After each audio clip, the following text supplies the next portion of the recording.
Hello and welcome! My name is Hiro and this is my new Let's Play series of Europa Universalis IV, where we'll be playing as Byzantium, the scattered remains of the Eastern Roman Empire. So, this is the first video in my series, and as usual I'll be doing a intro video where we won't really push any buttons or even unpause the game.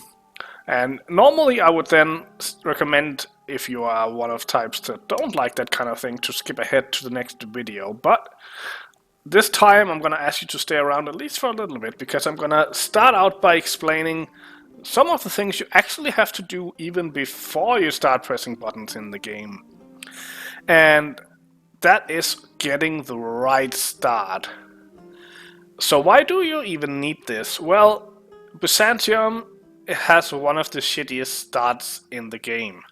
We are surrounded by the huge Ottoman Empire with not really any good places to expand. If we see here Ottoman, well, we can't beat them on our own. Then there's Genoa. Well, we might have a chance against them, but if they ally anyone in Europe, which they most certainly will, well, no then. Then there's Corfu, but they're vassals of Venice, the Knights, who are guaranteed by Venice, so that's not gonna fly either. And then there's of course Moldavia, but yeah, that's a March of Poland, so nah, that's not gonna happen either. So at the start of the game, basically all we can do is try to survive and find friends to either beat Ottomans, Venice, or Genoa. And, unlikely as it might seem, the best route is to beat Ottoman, both because he is the biggest and meanest player around and the biggest threat to our existence, but also because he has, as you can see, quite a lot of cores that are ours. So how do we beat Ottoman? No matter how good you are at this game, there's no way to do it without allies. So we need, for this game to work, for us even to live until 1450, we need some friends, and that's where the pre-game work comes in, because you need to have a game where you can have some allies. So which allies are good to have? Well, you need someone pretty powerful, and most likely you will need some ones, so plural of powerful friends, and the best possible options here are Poland, Hungary, and Austria. Out of those three, Austria is almost impossible to secure, because it's very unlikely that he'll be rival to Ottomans from the start, and he's the one furthest from you in game terms, which puts some modifiers on how likely he are to ally you. Also, he's the most strong of those three, which again, by comparing your size to his, he's less likely to ally you. So really what you want is Hungary and Poland as like a realistic chance. But even that carries problems, because in a lot of starts Poland and Hungary will be rivals, and if they're rivals, then you can't ally both of them. And it's very rare for the AI to be good enough that one of them can beat the Ottoman, so you really want both, and this is why you want to restart over until you get a start where Hungary and Poland does not rival each other. And if you want the perfect start, you also need at least Poland, possibly also Hungary, to be rivaled with Ottoman, so you can get that ever important rival of rival bonus once you rival Ottoman yourself. That will make it much faster to get them as a ally. And why do you want fast? Well, the Ottoman may start out with the mission to kill you. And even if he doesn't, that's one of his most likely goals, because, well, you have quite a lot of development and you're pretty weak. So if you don't want to be restarting a lot of times, you want to get allies as fast as possible to deter him from attacking. So that's what you need to do before you even start the game. You need to find a game start where Hungary and Poland are not rivaled, and hopefully one where Poland and or Hungary are rivals onto Ottoman. On top of that, it will help if you have a diplomatic reputation guy available, because that will also make it faster to get alliances. So yeah, those are the things you need to look for before you even start the game. So, if you just want to skip ahead to where I actually start pressing buttons, now is the time to skip ahead to episode 1.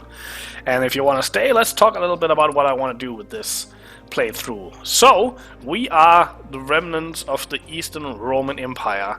So, it seems pretty logical that we would start by trying to rebuild the Eastern Roman Empire. And there is an achievement for that called Basileus, and I'm just gonna call up this nice little picture of what it looks like. And here you can see what we need for that. So you can see we need basically all of the Ottoman land on the Balkans. We need a big chunk of Anatolia, even some of that land that aren't controlled by Ottoman.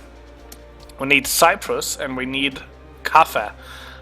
Two provinces on the other side of the Black Sea. So it's not gonna be easy. So we need to basically beat Ottomans almost out of the game. It's gonna be hard, but that's gonna be our first goal. And now you say, what? That's hard enough. Are you gonna have more goals than that? Yeah, because if we can rebuild the Eastern Roman Empire, why not rebuild Rome itself? For that we need this. So Rome is a formable nation in the game. It doesn't give any achievements in and of itself to build to make Rome. But in order to make Rome, we need these provinces. As you can see, we need all of Anatolia, all of the Balkans, a good chunk of the Middle Eastern lands, including Cairo. We need all of France, all of Iberia, all of Italy, and we need a couple of provinces in England, as well as a province up, I think it's Wien, I can't actually remember, but a province up in Europe as well, and a bit of Maghreb and Tunis. We need Carthago, which is called Tunis nowadays, for one. So this is gonna be quite a lot of conquering and fighting some of the biggest nations in the game. So getting that will be pretty hard, but it's only a stepping stone because, as I said, there's no achievement for actually building Rome. We want to go for the Mare Nostrum achievement, which is Italian for our sea. So for that achievement, you need to own the entire coastline around the Black and Mediterranean Sea, as well as be Rome. So we need all of this and all of this. It doesn't add that much land to what you already need to own for forming Rome, but it does add this coastline as well as this coastline. So all in all, we need to conquer quite a lot of land. And what do we have to do this? Well, we don't have the best start, as you can see. This is a very tough start, and even if we get those allies, it's going to be a slower start than we just had with Brandenburg, and certainly a slower start that we had with Ethiopia down here. What about ideas then? Well, we don't really have... I wouldn't say we have bad ideas. They're not really built towards conquering, though. We get cheaper advisors, which is nice when you're a small country. We get tolerance of faith +3, which means that as long as you have your land converted, you're not gonna have problems with uprising. So I guess that's nice. I would, if I were to nitpick, I would of course rather see a general modifier to revolutions, to uprising, but hey, you can't get everything in the life. And once we're done, we get some extra prestige, but generally, once you have all of your ideas, all your first 3 idea groups, you'll usually be powerful enough, the prestige doesn't really matter, so that's kind of one of those things. We get cheaper mercenaries as the first one, which can be pretty nice, especially when you're a small country, which we most likely still will be at this point. We get repopulation of the countryside, extra manpower and extra goods produced. Again, manpower is always nice, especially when you're a small nation, and goods produced means more money, both through production and through trade. Then there is national tax, again, more money. Stability cost modifiers, it's one of the, in my opinion, one of the worst modifiers you can get, because how often do you buy out stability? Yeah, right? This is probably gonna save us about 100 points throughout the whole game. That's just pure shit. Then we get global trade power, again, more money for us. Finally something we can use for conquering, 5% discipline. And then at the very end we get missionary strength, plus 3%. So that's after we probably conquer most of this very, very Muslim land. Well, if we are slow, maybe we will have only conquered the Balkans and will then have this to take on the Anatolia. We'll see how it goes. This idea, plus 3 missionary strength, if we do, as I just laid out, wait with Anatolia until we get this might mean that we don't have to take religious. But then again, waiting for that long until we start conquering this land and get rid of Ottoman might be problematic. So we'll have to see. What idea groups are we gonna take then? Well, we need to conquer a lot of land. So we do need administrative ideas at some point. Probably not the first idea, because we're probably gonna be needing something to actually help us conquering to start with, rather than just paying for our conquering. So it'll probably not be our first idea, but we need it pretty early. Then, because of all of this land, we're gonna conquer Muslim lands that we can't really convert from the start of the game. As you can see here, there's -2 local missionary strength for being Sunni, which will be a problem for us. Because of that, we need either religious or humanist. But since we have the plus 3% from our normal idea groups, I would probably lean towards humanist. And humanist is really nice because it gives -10 years of separatism, which means that you will get far less uprisings. And at the same time, it gives -2 national unrest, plus the tolerance of heretics, which makes it much more easy to conquer Europe, because they won't get uprisings from being other Christian types. And we even get plus the tolerance from heathens. So all in all, this just makes it easier to conquer without having to step on rebels all the time. And it also gives some bonuses to idea cost, which is pretty nice, which is one of those things that make you want to take this one early as well, because the earlier you get this idea cost, the more it will help you, right? So our first administrative idea will be either administrative or humanist for sure, I think. Then we need some military ideas. That's pretty grounded. We don't have that much manpower, so depending on how fast we expand at the beginning of the game, we might want to take quantity. Otherwise, of course, good ideas are quality and offensive, which I'll probably be going for those two at some point. So I think in the end we'll end up with either offensive quality quantity or offensive defensive quality.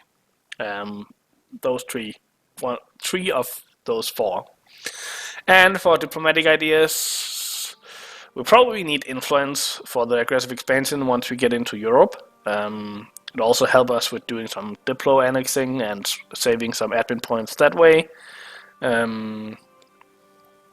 Other than that, there's no real winners here.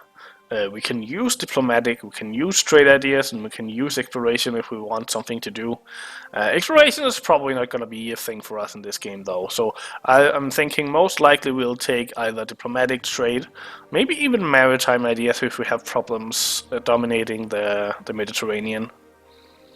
So yeah, those are some idea groups we need. For general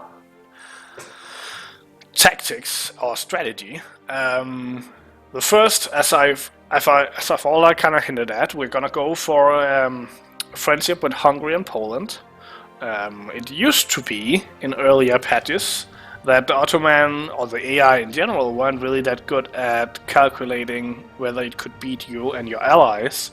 So usually you would just ally Hungary and Poland, and at some point Ottoman would attack you, and then you would completely wall up him. But that's actually quite different right now. The AI has become quite good at determining your whole alliance strength. So in the few games I have tried out, back in, I think it was 1.18 I tried it out, I couldn't really get the Ottoman to attack me. So there's a few other ways you can go about it. One is to just delete your own armies and rebuild them. Maybe not the best choice, but it's definitely one way of trying to fool them into attacking you. The other way is to guarantee Albania. So if Albania gets attacked, then you get called in as a co-belligerent and can then call in Poland and Hungary. So that also means that you will have the most excellent Scatterback as a general, but it also means that you won't have control of the war. So that's not the best. Then finally, of course, you can just wait 30 years until Poland has enough trust in, or has enough, favors that you can actually call him into an offensive war. So we'll have to see what is possible for us. Again, all of those things are random things. You can't really, no matter how good you are at the game, you can't force the AI to do something. So it may be that we'll just have to wait around for 30 years waiting. So yeah, we'll have to see. Anyway, I hope you're gonna follow along with this series, and that's something you will enjoy. I'll certainly hope I'll see you in the next video, and until then, have a good day.